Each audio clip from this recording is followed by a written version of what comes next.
પડી. લીલાબેન, અલી એ વસુધા, ઓલા પોસ્ટર છે ને કાંઈ એમ નમ નહોતા લાગ્યા.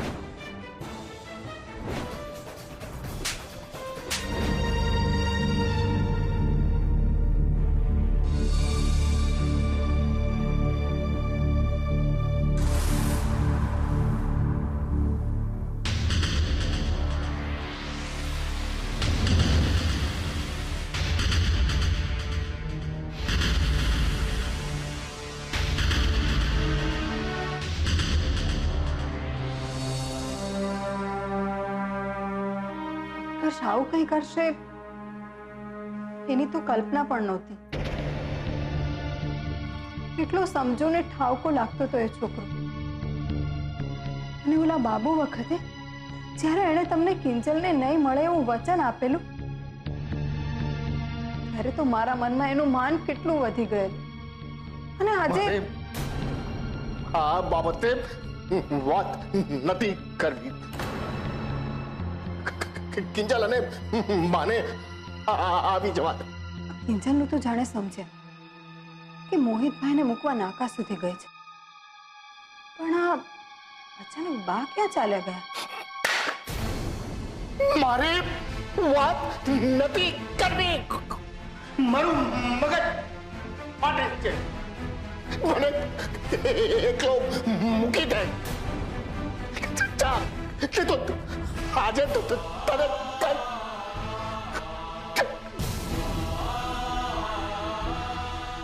સારું, હું જાઉં છું.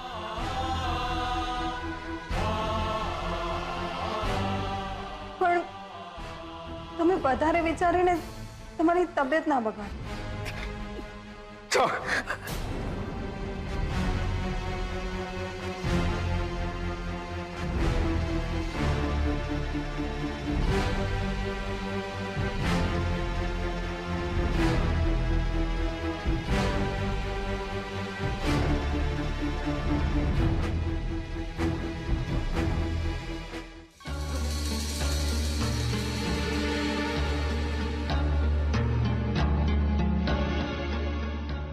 ઉત્કર્ષ,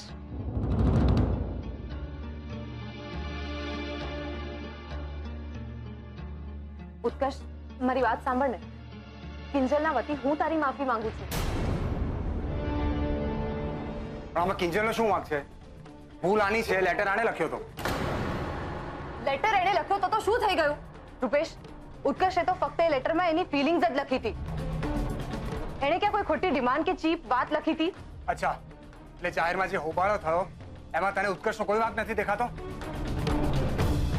ના, નથી દેખાતો. રૂપેશ, લાફો કોણે માર્યો? કિંજલે.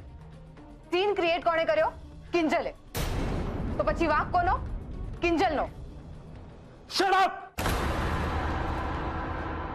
મારે એક પણ વાત નથી સાંભળવી.